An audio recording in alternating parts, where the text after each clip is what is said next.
तो देखो बच्चों, आज हम स्टार्ट करेंगे अकार्बनिक रसायन, इनऑर्गेनिक केमिस्ट्री।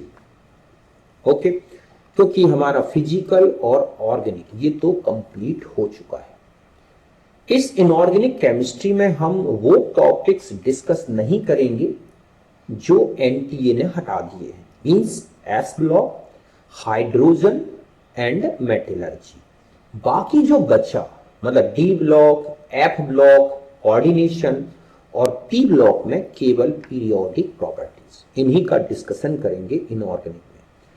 इसलिए इनऑर्गेनिक सबसे इजी है पूरी केमिस्ट्री में। ओके, तो स्टार्ट करते हैं। और सबसे पहला जो हमारा यूनिट जिसे हम डिस्कस करेंगे और ये है कोऑर्डिनेशन कंपाउंड्स, उपसह संयोजी यौगिक। ओके, तो इस यूनिट में जो हमारा पहला टॉपिक है ये है युगात्मक या आणविक लवण। ओके, तो देखो बच्चों, ये जो पूरी यूनिट है ये एक्चुअली आणविक लवण की यूनिट है। तो सबसे पहले हम इन्हें अच्छी तरह से डिफाइन कर लें। ओके, तो युगात्मक या आणविक, देखो नाम से ही पता चल रहा है युगात्मक मतलब ऐसे लवण जो युगात्मक क्रिया से बनते हैं उनको बोला गया है योगात्मक लवण। यही मैंने लिखा है कि सरल लवण या यौगिकों को समान आणविक अनुपात में मिलाकर पुनः क्रिस्टलीकृत करने पर बने नए लवण योगात्मक या आणविक लवण कहलाते हैं। मतलब सरल लवण लिए जाएं या सरल लवण और यौगिक लिए जाएं और उनको समान आणविक अनुपात मतलब 1:1 या 1:2 इस तरह से या 2:2 में मिला के और फिर क्या किया जाए बच्चों, क्रिस्टलीकृत किया जाए, तो फिर एक नए लवण बन जाते हैं। और इन सरल लवण की एक भौतिक क्रिया से, एक फिजिकल इंटरैक्शन से या रासायनिक क्रिया से एक नए लवण बनते हैं जिन्हें बोला गया है योगात्मक या आणविक लवण। जैसे KCl plus MgCl2 plus H2, इन दो लवण को हम मिलाएं और जल में रखकर अच्छी तरह से क्रिस्टलीकृत करें तो ये बनता है KCl into MgCl2 into 6H2, जिसे हम बोलते हैं कार्नेलाइट, एक आणविक लवण बन गया। ऐसे KCl और FeCl होल ट्वाइस को अगर हम क्या करें, एक दूसरे के साथ मिलाकर क्रिस्टलीकृत करें तो बनता है K4FeCl होल 6, एक आणविक लवण। तो इस तरह से सरल लवण के संयोजन से बनने वाले नए लवण को बोला गया है क्या बच्चों, आणविक लवण, या फिर इन्हीं को बोला गया है योगात्मक लवण। इनको दो प्रकार में बांट दिया गया है आणविक लवण को। पहला होता है द्विक लवण, डबल सॉल्ट्स। तो द्विक लवण नाम से ही पता चल रहा है, द्विक का मतलब होता है दो।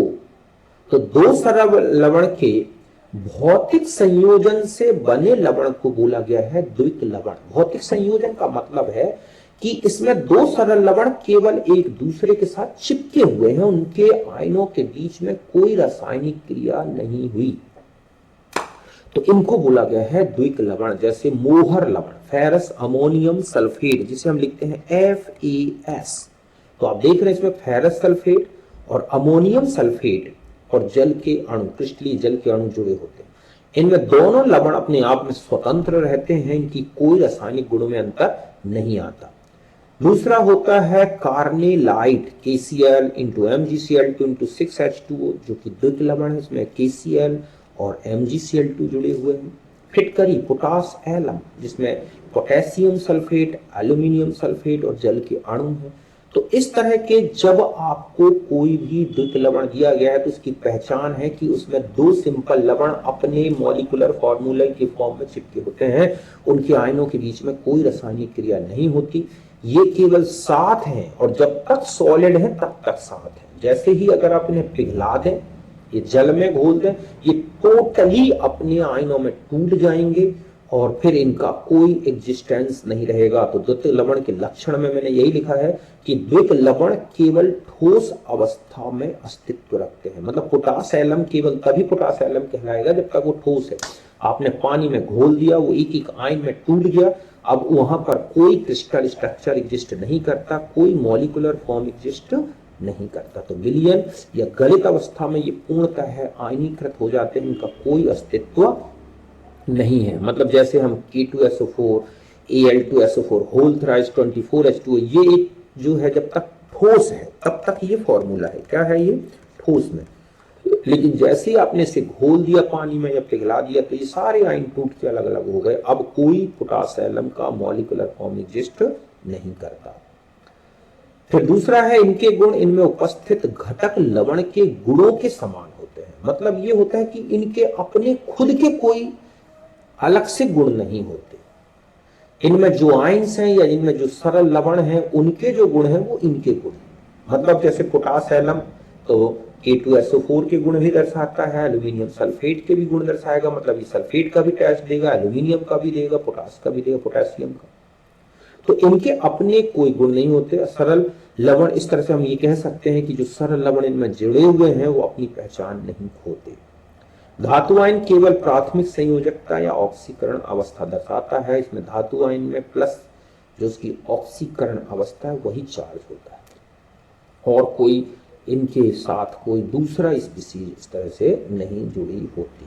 तो ये है द्विक लवण के बारे में, उनके कुछ इंपॉर्टेंट एग्जाम्पल्स और उनके लक्षण। फिर दूसरा है संकुल लवण या उपसह संयोजी यौगिक। पूरी यूनिट इसी से भरी हुई है, तो हम इन्हीं के बारे में पूरा डिटेल अच्छी तरह से इस यूनिट में पढ़ने वाले हैं। तो सबसे पहले तो इनको डिफाइन कर लें कि दो सरल लवण या यौगिकों के रासायनिक संयोजन से बना लवण या यौगिक संकुल लवण कहलाता है बच्चों।